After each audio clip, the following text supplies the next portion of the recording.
4 years ago, while covering the death of Michael Brown and the complex of racial, geographic, and socioeconomic concerns that came to be known simply as Ferguson, I remarked that it felt as if the syllabus for my African American history course had jumped off the page and was standing in front of me.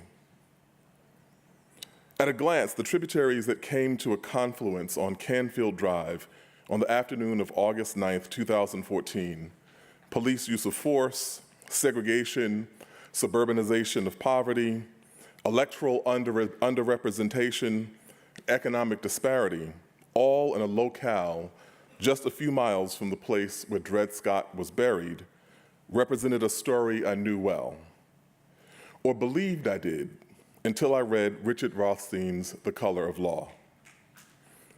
Meticulous, yet expansive in its grasp, finely nuanced and gracefully written, Rothstein's book has added a layer of understanding to a subject whose contours we've long recognized. The unavoidable end result of this masterful chronicle of human wrongdoing is that the book is thoroughly enraging. We live in a time when a peculiar and conveniently exculpatory narrative of American racial history has gained widespread acceptance. The simple version of it holds that in the wake of the Civil War, a phenomenon of de jure segregation arose. It is distant enough that contemporary society can feel comfortably judgmental and superior to the blunt-edged version of discrimination that accompanied this phenomenon. The self-correcting mechanisms of American exceptionalism saw to the demise of that system of segregation, though some will allow that vestiges or residual traces, mere tinctures of that old system persist today in a way that we might bear a nearly unnoticeable familial resemblance to a long-distant ancestor. The bulk of segregation then and now, this idea presumes, was accomplished by private actors, the authors of the so-called de facto segregation. Rothstein's work demolishes this mythology. Segregation is not simply the yield of redlining and discriminatory real estate practices, but the product of a dynamic, committed, and multi-generational set of decisions by government, both at the local and federal level. It is a story that elucidates the barely cloaked hand of history in the present and directly challenges the passive ideas about what must be done to correct this state of affairs.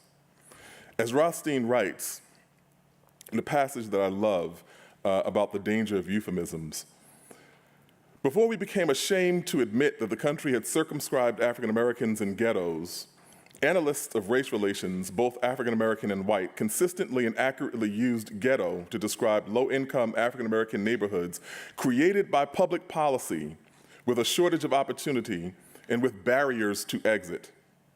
No other term succinctly describes this combination of characteristics, so I use that term.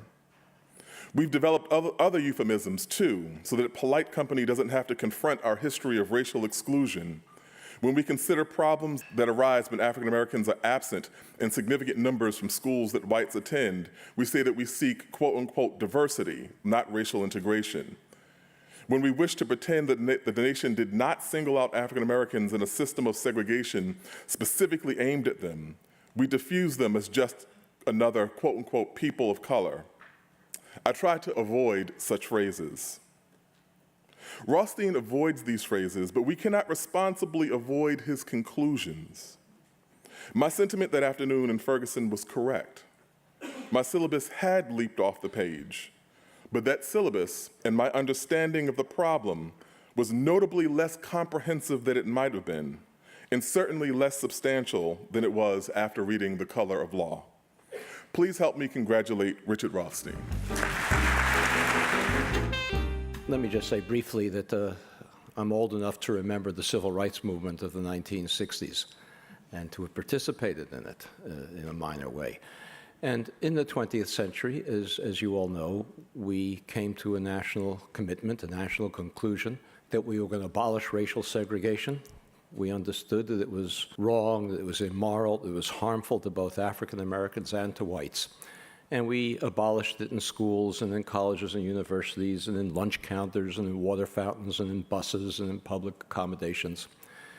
And yet we left untouched the biggest segregation of all, which is everywhere around us, and that is the fact that every residential neighborhood in this country is segregated. Every metropolitan area in this country is residentially segregated. And this is something we accept as part of the natural environment. All of us, I'm talking about all of us in this room, we think it's too bad. We don't feel obligated to do anything about it because we've adopted a national myth, a rationalization.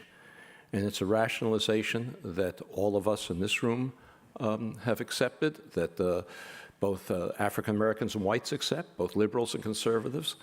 And that is that unlike all the other segregations that we abolished in the 20th century, this one is different. This one has just happened by accident.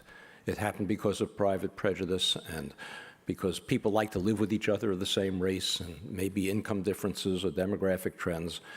And because it happened accidentally, it can only unhappen by accident. The reason I wrote this book was to present some facts that would force us to reconsider this myth. Because if we reconsider the myth, if we understand that residential segregation in this country was created by government policy, it's just as powerful government policy as the policy that segregated schools and colleges and water fountains and buses.